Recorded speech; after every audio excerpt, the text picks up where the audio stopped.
Hello everyone, welcome to my UPSC channel. आज हम UPPCS notification के संदर्भ में कुछ बताने जा रहे हैं।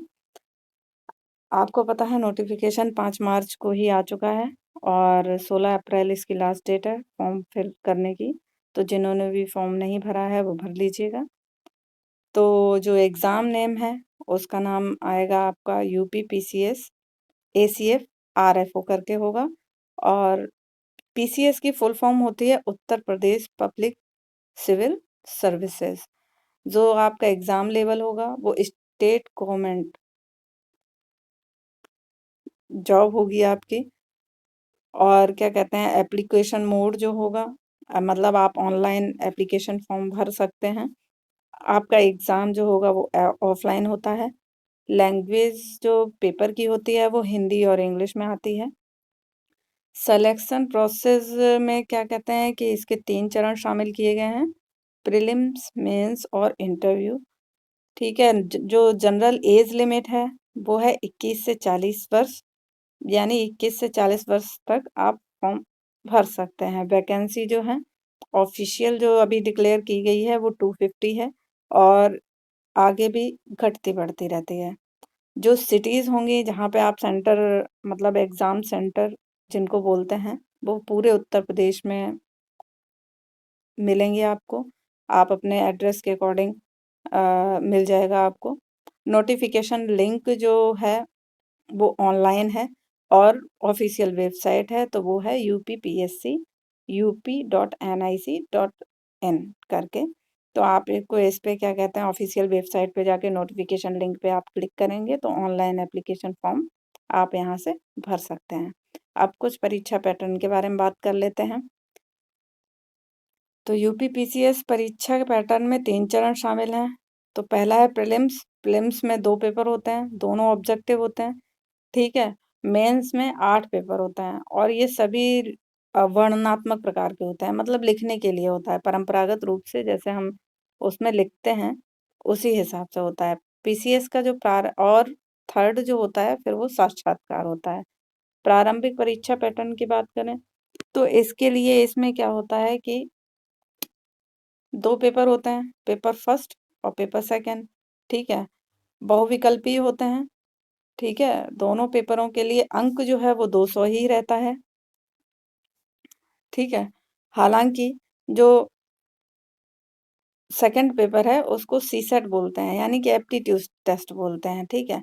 परीक्षा अवधि जो रहती है, मतलब जो टाइम आपको मिलता है वो 2 घंटे मिलता है। ठीक है। अंक जो मिलते हैं वो तो 200 अंक निर्धारित हैं ही। प्रश्नों की संख्या पेपर फर्स्ट में 150 क्वेश्चन रहते हैं और पेपर सेकंड में 100 क्वेश्चन रहते हैं। ठीक है। परीक्षा जो होती है ओएमआर मोड में होती है, ऑफलाइन मोड में। ठीक है। तो होता ये है कि जो प्रश्न पत्र 2 प्रश्न पत्र होते हैं उनमें क्या कहते हैं कि जो पेपर फर्स्ट है वो उसके आधार पे आपकी कट ऑफ तय होती है। लेकिन सेकंड पेपर जो है वो क्या कहते हैं आपका क्वालिफाइंग है। कम से कम 33% अंक आपको लाने होते हैं। जैसे 200 अंक का है तो आपको 66 नंबर कम से कम लाने होंगे। इसके अलावा प्रत्येक गलत उत्तर के लिए नेगेटिव मार्किंग है। Negative marking. ठीक है। इसके लिए 1/3 या 0.33% नेगेटिव मार्किंग है। अगर आप एक गलत उत्तर देते हैं तो आपको 0.66 का जुर्माना लगेगा। ठीक है। एक ही प्रश्न के अगर 2 ओएमआर 2 गोलकों को आप भर देते हैं, मान लो जिस तरह से 4 दिए रहते हैं, अगर आपने 2 भर दिए, ठीक है, तो ये इसके आधार पे भी माइनस मार्किंग होगी और अगर आपने गलत भरा है तो भी आपको माइनस मार्किंग मिलेगी। ठीक है। तो अगर आप साथ ही प्रश्न को छोड़ देते हैं तो आपको कोई नेगेटिव अंक नहीं मिलता है। अब हम बात कर लेते हैं मुख्य परीक्षा पैटर्न की। तो पीसीएस इसमें जो कट ऑफ डिसाइड होती है उसके आधार पर ही उम्मीदवारों को मुख्य परीक्षा के लिए बुलाया जाता है, ठीक है? इसमें क्या कहते हैं कि लगभग 12 गुना विद्यार्थियों को या फिर 15 गुना जैसे भी यूपीएससी अपना डिसाइड करे, उसके आधार पे किया जाता है। इसमें 8 पेपर शामिल होते हैं, ठीक है? सभी प्रकृति में वर्णनात्मक होते हैं, ठीक है? इसमें यह जो पूरा पेपर होता है वो 1500 मुख्य परीक्षा जो है वो 1500 अंकों की होती है, 1500 मार्क्स की। तो इसमें मुख्य परीक्षा में जो बदलाव किए गए थे वो ये थे कि जो यूपीपीसीएस पहले क्या करता था कि वस्तुनिष्ठ प्रकार के यानी एमसीक्यू टाइप में पेपर लेता था।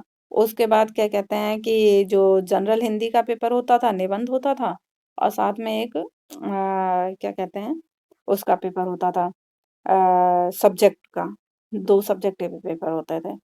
लेकिन अब इन्होंने क्या किया है कि जो चेंजेस आए हैं तो इन्होंने क्या किया है कि जो वस्तुनिष्ठ प्रकार के जो पेपर होते हैं मुख्य परीक्षा में बिल्कुल खत्म कर दिए हैं, ठीक है? और जो जो प्रश्न पत्र हैं वो उनकी जगह पे जीएस के 4 प्रश्न पत्र रखे हुए हैं।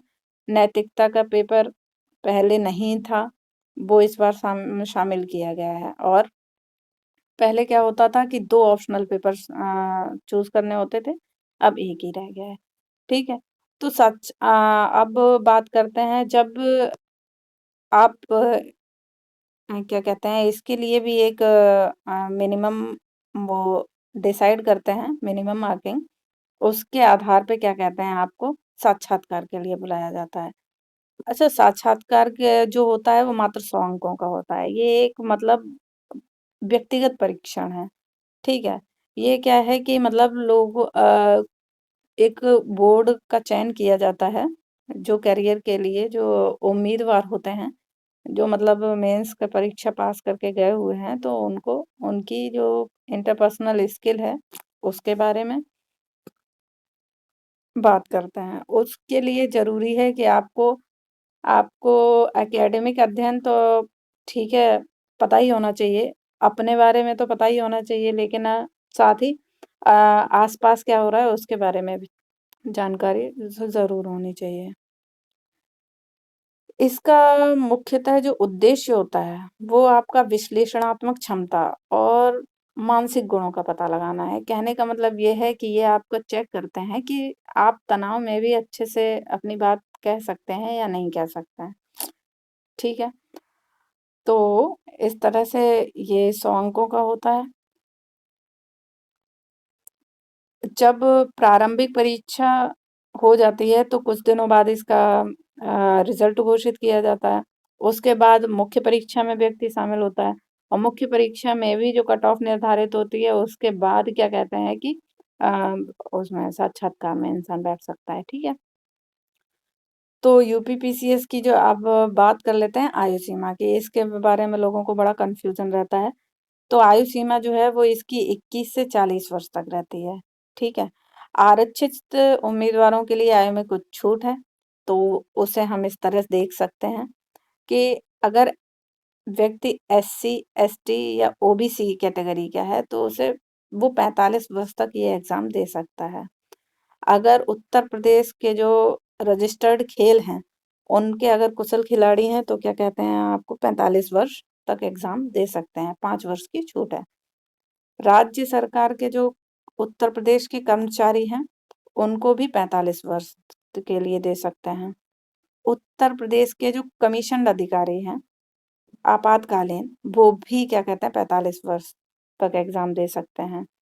उत्तर प्रदेश की सर्विस कमीशन यानी एसएससी के जो अधिकारी हैं, ठीक है? यूपीएसएससी के, तो वो भी 45 वर्ष तक एग्ज़ाम दे सकते हैं। भूतपूर्व सैनिक, इनको सर्विसमैन भी बोलते हैं, जिन्हें सेना में 5 वर्ष तक सेवा की हो, तो वो भी 45 वर्ष तक एग्ज़ाम दे सकते हैं। अब हम बात करते हैं शारीरिक रूप से विकलांग। तो उत्तर प्रदेश के जो शारीरिक रूप से विकलांग उम्मीदवार हैं, तो वो 55 साल तक एग्ज़ाम दे सकते हैं, ठीक है? कोई भी क्या कहते हैं कि इसमें आपके अटेम्प्ट काउंट नहीं होते हैं। आप इतने साल तक लगातार एग्ज़ाम दे सकते हैं इसके लिए पात्रता भी बहुत ज़्यादा नहीं है, आपको सिर्फ़ स्नातक पास होना चाहिए, ठीक है? और अगर आपको ये वीडियो हेल्पफुल लगा हो, तो please like, share and subscribe करें और इसके अलावा कोई और जानकारी चाहिए हो, तो प्लीज़ कमेंट बॉक्स में कमेंट करके बता दीजिए। हम आपकी शंकाओं का समाधान करने का प्रयास करेंगे। Thank you.